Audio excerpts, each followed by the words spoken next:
नमस्कार दोस्तों। आज हम बात करने वाले हैं उत्तर प्रदेश में आई एक बहुत बड़ी सरकारी भर्ती के बारे में। एक ऐसा मौका जो हजारों लोगों के करियर को एक नई दिशा दे सकता है। तो सीधे मुद्दे पर आते हैं। बड़ी खबर ये है कि UP cooperative institutional service board ने पूरे 2046 पदों की घोषणा की है। जी हां, आपने सही सुना, 2000 से भी ज्यादा सरकारी नौकरियां। अब सवाल ये है कि ये भर्तियां हैं किस चीज की? तो ये सभी पद 2026 की कंबाइंड कोऑपरेटिव सर्विसेज एग्जामिनेशन का हिस्सा हैं। इसमें बैंकिंग से लेकर टेक्निकल तक हर तरह के रोल्स शामिल हैं। मतलब यहाँ manager, junior manager, assistant, cashier, engineer, हर तरह के पद हैं और ये सब उत्तर प्रदेश के कोऑपरेटिव संस्थानों के लिए हैं।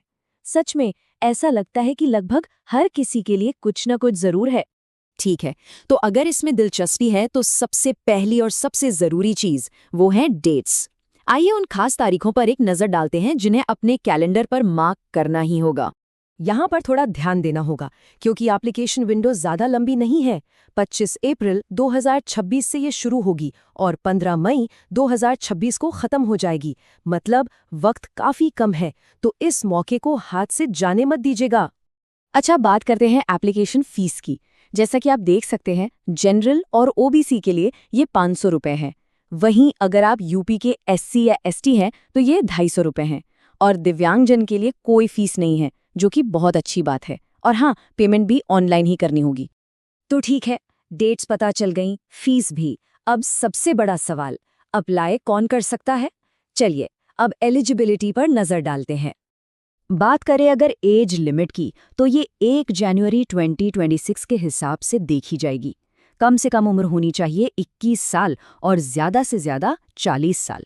और हाँ, हमेशा की तरह सरकारी नियमों के हिसाब से कुछ कैटेगरीज के लिए एज रिलैक्सेशन भी लागू होगा। अब आते हैं सबसे मज़ेदार हिस्से पर। ये जो 2046 वैकेंसीज हैं, ये हैं कौन-कौन सी? चलिए इसका पूरा ब्रेकडाउन देखते हैं। सबसे पहले जो लोग लीडरशिप रोल्स देख रहे हैं, उनके लिए मैनेजर की 65 पोस्ट्स हैं और जूनियर मैनेजर की तो 486 हैं। इसके अलावा असिस्टेंट मैनेजर कंप्यूटर में 10 और जनरल में 120 पद हैं। मतलब मैनेजमेंट लेवल पर भी अच्छी खासी ओपनिंग्स हैं। लेकिन जो सबसे बड़ा चंक है वो है क्लैरिकल और अकाउंटिंग रोल्स में। असिस्टेंट और कैशियर के लिए जरा सोचिए, 953 पद हैं, लगभग 1000। सही में इस भर्ती का दिल तो यही है। इसके अलावा अकाउंटेंट, स्टेनोग्राफर और जूनियर असिस्टेंट के भी पद हैं। और हाँ, टेक्निकल फील्ड वालों को भी नहीं भूला गया है। इंजीनियरिंग में देखिए, असिस्टेंट इंजीनियर सिविल की 32 और इलेक्ट्रिकल की 2 पोस्ट्स हैं। और जूनियर इंजीनियर सिविल में तो 211 पद हैं, जो कि एक बहुत बड़ा नंबर है। तो अगर आपके पास टेक्निकल क्वालिफिकेशन है तो ये एक बेहतरीन मौका है। चलिए, मान लीजिए आपने अप्लाई कर दिया, तो इसके बाद होगा क्या? सिलेक्शन का प्रोसेस कैसा है, इसे समझना बहुत जरूरी है। तो चलिए देखते हैं। देखिए, ये एक मल्टी स्टेज प्रोसेस है। सबसे पहले होगा एक प्रिलिमिनरी एग्जाम। उसे क्लियर करने के बाद आएगा मेन एग्जाम, जो ऑनलाइन ऑब्जेक्टिव टाइप होगा। फिर कुछ खास पोस्ट्स के लिए एक स्किल टेस्ट भी हो सकता है। और आखिर में होगा इंटरव्यू। मतलब हर स्टेज पर काबिलियत को परखा जाएगा।